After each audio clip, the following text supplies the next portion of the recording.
Hi everyone, this is Deb Tim, a Canadian girl, and this is just a video about my 75-gallon African Malawi Mbuna community, and I just want to share why they're so important and special to me, so please stay tuned.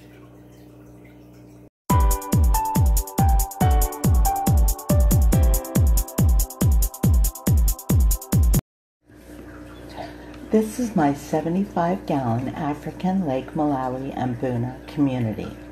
Of my current 12 aquariums, this is my baby.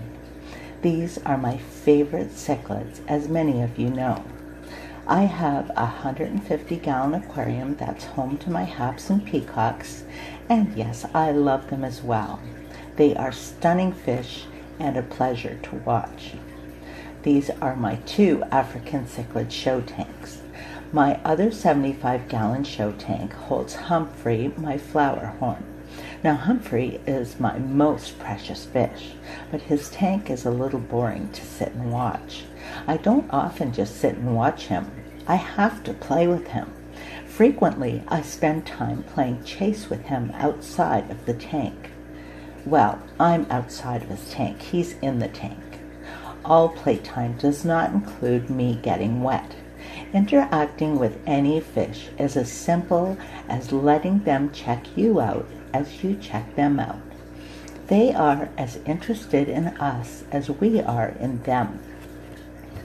My last show tank is my 55-gallon tropical community, home to my angelfish, tetras, cory cats, sharks, my ropefish, along with a few others and some snails. Now, it's a lovely tank to watch as well, but has a completely different feel than watching African cichlids. The fish don't interact the same way. They stick to their little schools and move within the tank, within their groups, but they don't really interact with each other. This Mbuna community never stops. At any time of the day, I can see activity going on. If I sit down and really watch, there's a story being told. The interaction between the fish is amazing and full of information. These fish are highly intelligent. They show dominance, respect, fear, happiness, anger. They tease each other, they bicker with each other, and they're playful. Sometimes I'll see all of these activities displayed at one time. Now that's a lot of entertainment from just a fish tank. That's my point. No fish tank is just a fish tank. When you become a fish keeper, you soon realize that each aquarium is so much more. The Mbuna community is not just a bunch of hungry fish opening and closing their mouths looking for food.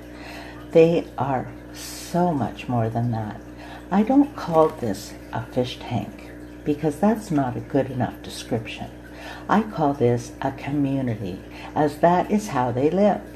There is a ranking system they live by, just like a pack of wolves or many other animals. These are not mindless fish, but intelligent creatures actually living in a hierarchy situation where every member pays his dues and earns his place within it.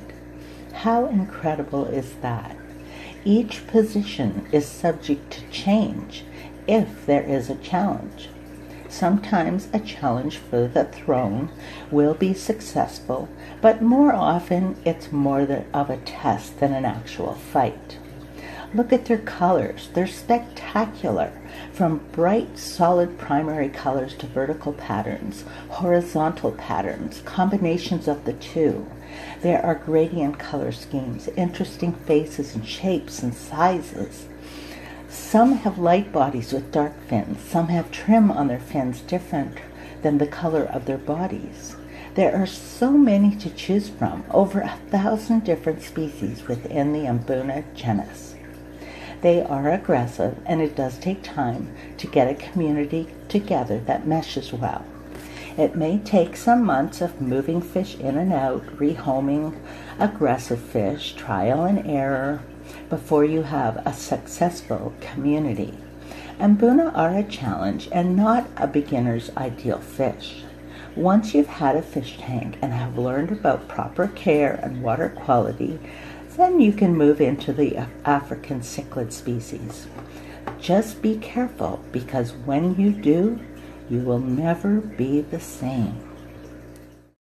So until next time, this is Deb Tim signing out. Thank you so much for watching. I hope you had a wonderful weekend, and I'll talk to you soon. Bye.